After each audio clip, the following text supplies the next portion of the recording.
Mateus 15. A tradição dos anciãos.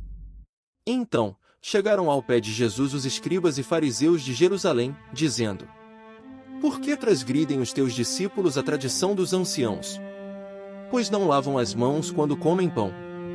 Ele, porém, respondendo, disse-lhes: Por que transgredis vós também o mandamento de Deus pela vossa tradição? Porque Deus ordenou, dizendo: Honra teu pai e a tua mãe, e, quem maldisser ao pai ou à mãe, que morra de morte.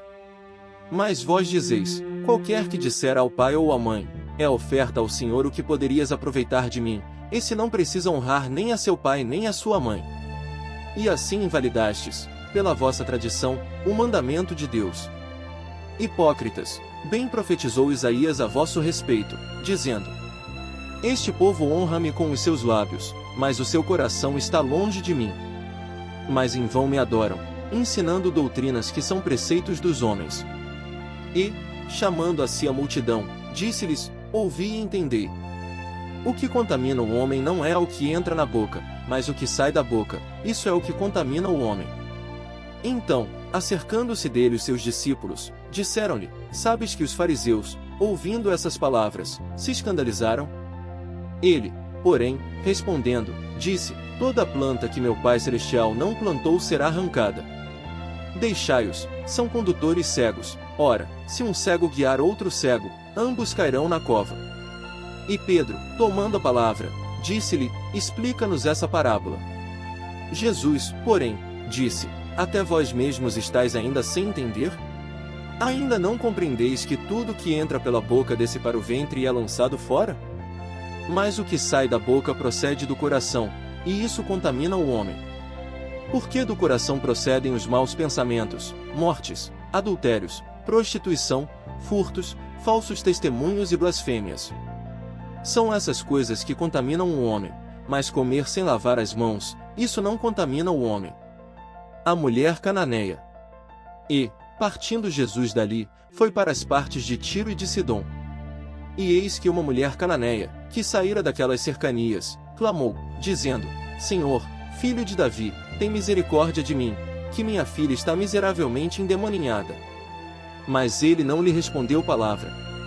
E os seus discípulos, chegando ao pé dele, rogaram-lhe, dizendo: Despede-a, que vem gritando atrás de nós.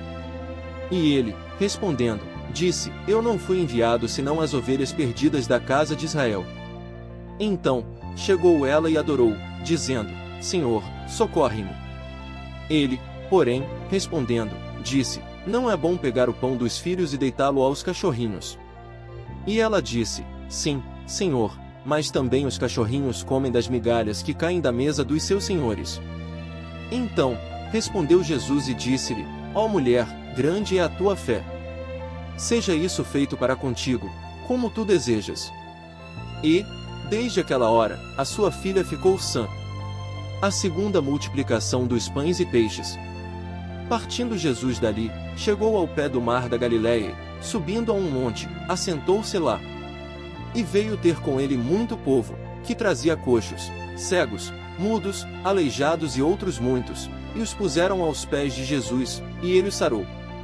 De tal sorte que a multidão se maravilhou vendo os mudos a falar, os aleijados sãos, os coxos a andar, e os cegos a ver, e glorificava o Deus de Israel.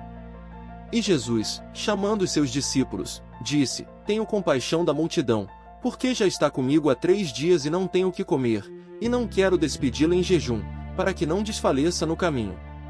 E os seus discípulos disseram-lhe: Donde nos viriam num deserto tantos pães, para saciar tal multidão?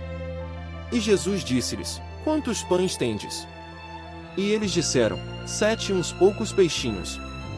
Então, mandou a multidão que se assentasse no chão. E, tomando os 7 pães e os peixes e dando graças, partiu-os e deu-os aos seus discípulos, e os discípulos, a multidão. E todos comeram e se saciaram, e levantaram, do que sobejou, 7 cestos cheios de pedaços. Ora, os que tinham comido eram 4.000 homens, além de mulheres e crianças. E, tendo despedido a multidão, entrou no barco e dirigiu-se ao território de Magdala.